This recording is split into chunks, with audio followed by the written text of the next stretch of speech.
Alors pour notre établissement, les familles ont été averties en amont que la rentrée se ferait de façon normale, pas en demi-jauge mais avec des classes pleines. Les normes sanitaires sont appliquées dans cet établissement depuis l'année dernière et ont été renforcées dès le mois de septembre, ce qui fait que nous n'avions pas un protocole particulier à ajouter à notre protocole qui est déjà renforcé depuis des mois. Dans les salles de classe, il nous est demandé de procéder une fois dans la journée au nettoyage des salles de classe avec un produit virucide qui ne se faisait pas auparavant. Donc c'est ce qui change par rapport aux années précédentes. Et nous avons mis aussi en place un kit hygiène dans les salles de classe qui est composé d'un gel hydroalcoolique et d'un virucide que les agents sont chargés de remplir en fin de journée pour que les professeurs puissent avoir tous les produits nécessaires lorsqu'ils commencent la classe le matin.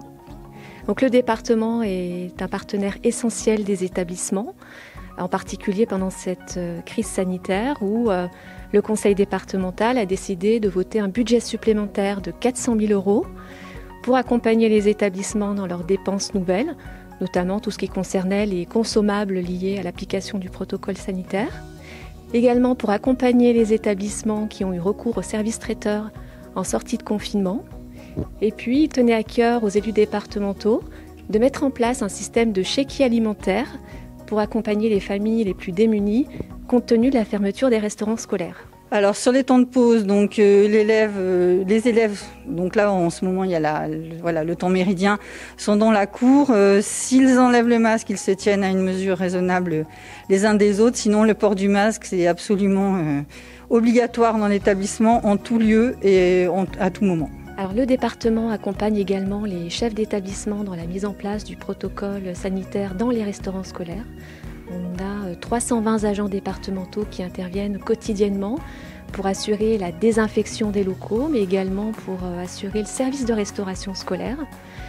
La crise sanitaire n'a en rien modifié nos projets puisque l'atelier culinaire départemental a été certifié Écossaire en cuisine en novembre dernier, ce qui permet de valoriser toutes nos actions en matière d'approvisionnement en circuit court. Donc 25% des matières premières cuisinées à l'atelier culinaire départemental proviennent des circuits courts et 22% proviennent de l'agriculture biologique. Alors maintenant, ça fait partie, je dirais, du naturel, ce qui n'était pas du tout le cas au début. Ça a été très compliqué.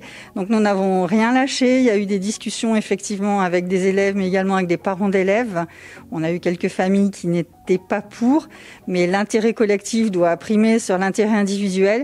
Et on a fini quand même par trouver des terrains d'entente et avoir une stricte application pour ces familles-là aussi.